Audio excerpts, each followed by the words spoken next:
এখন আওয়ামী লীগ যদি যুদ্ধের ডাক দেয় তাহলে তার পক্ষে কত মানুষ আছে? 2 জন বাঙালি শুধু কোটিপতি ছিল বলে বলা হতো। একজনের নাম একে খান ফ্রম চট্টগ্রাম, আরেকজনের নাম জহুরুল ইসলাম ফ্রম কিশোরগঞ্জ, ময়মনসিংহ।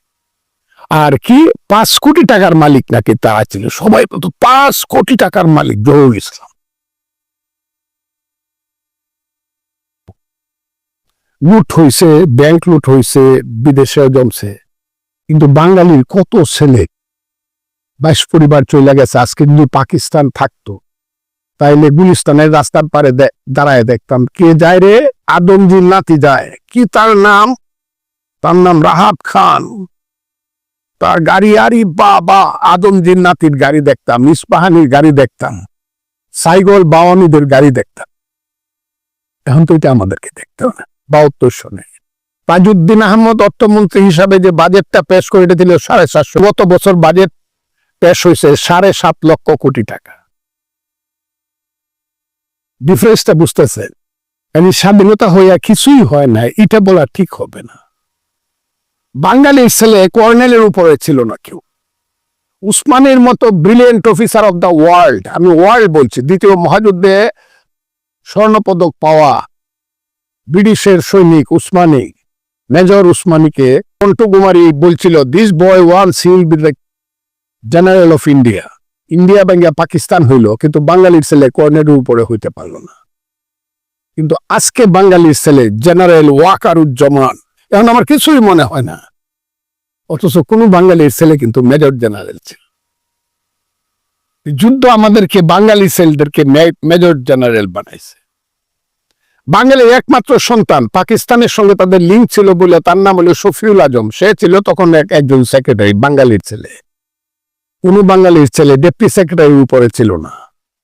এখন শত শত secretary, joint secretary, foreign secretary, এই সেক্রেটারি, ওই সেক্রেটারি, পাই নাই কি?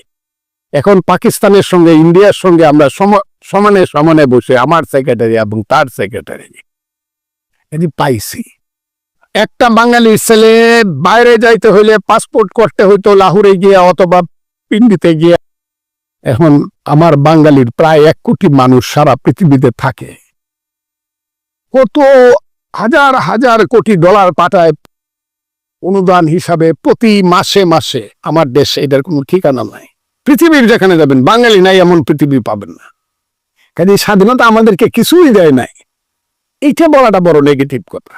হ্যাঁ, তবে যতটুকু দেওয়া দরকার ছিল অতটুকু আমরা পাই। আমাদের শিক্ষা ব্যবস্থা যত উন্নত হওয়ার কথা ছিল তার চেয়ে আমরা ডাউন হয়েছি।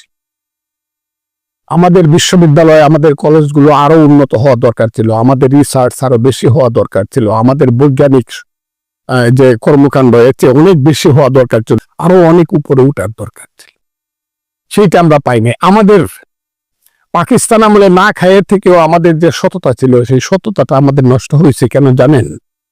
For lumpen economy. লুটেরা অর্থনীতির কারণে আমাদের স্বভাবটা নষ্ট হয়েছে। আমরা সবাই অর্থের বৃত্তের পিছনে ছুটি, কেউ পাই না, কেউ আশায় থাকে, কেউ ব্যর্থ হই। ব্যর্থ যে হই সে মুখ লুকায়া বাসে, আর যে আমরা যে সফল হই যারা, তারা দেশকে ভালো না বাইসে আমরা বেগম বাড়ি বানাই, আমরা মালয়েশিয়াতে সেকেন্ড হোম করি, আমরা টাকাটাকে লুটপাট করি, আমরা সিঙ্গাপুরে বাড়ি কিনি। দেশপ্রেমটা আমাদের যেন কমে গেছে। এই দেশপ্রেম কমার পিছনে আছে আমাদের লোভ, আর লোভের পিছনে আছে অর্থনীতি, যাকে বলা হয় লুম্পেন ইকোনমি। সেই লুম্পেন ইকোনমিটা এসে একসময় সেটেল হবে। এখন না হোক 20 বছর, 25 বছর, 30 বছর পরে লুম্পেন ইকোনমিটা সেটেল হবে। তখন বাঙালি রিয়েল ক্যাপিটালিস্ট হবে। তখন বাংলায় সত্য এবং সঠিকভাবে ব্যবসা বাণিজ্য গড়ে উঠবে 2 নম্বরের মধ্যে না, 1 নম্বর হিসাবে। দি গ্রেড অব লিডারশিপ এটা কমে গেছে, নিচে নেমে গেছে। আগের সেই নেলসন ম্যান্ডেলা নাই, সেই ইয়াসির আরাফাত মধ্যপ্রাচ্যে আর নাই, আগের সেই নেতৃত্ব গান্ধীও নাই, আগের সেই নেতৃত্ব সেই মিশরের নাসের নাই, সেই ইন্দোনেশিয়ার সুকার্নো নাই, জওহরলাল নেহেরু নাই। বুঝতে হবে কিন্তু মানে লিডারশিপের যে মানটা কমে গেছে, যে কারণে আমাদের দেশে যে জিনিসটা হইতেছে এখন শুধু ক্ষমতার প্রাপ্তি, কারণ ক্ষমতা প্রাপ্ত হইলে পরে অর্থনীতি আমার ভাগ্যে। লাখে লাখে মরে শূন্য কাতারে কাতার সুমার করিয়া দেখি 50,000। পড়েন নাই ছোটবেলার পুঁথি পড়া? এই সংখ্যাটা হলো প্রতীকী সংখ্যা, এটাকে চ্যালেঞ্জ করা উচিত না। তো যদি যে জিনিসটা বেরিয়ে এসে পড়ে 30 লাখ লোকের রক্তের বিনিময়ে আমরা স্বাধীনতা পেয়েছি। দ্বিতীয় বিশ্বযুদ্ধে 3 কোটি লোক মৃত্যুবরণ করছে, এটা একটা প্রতীকী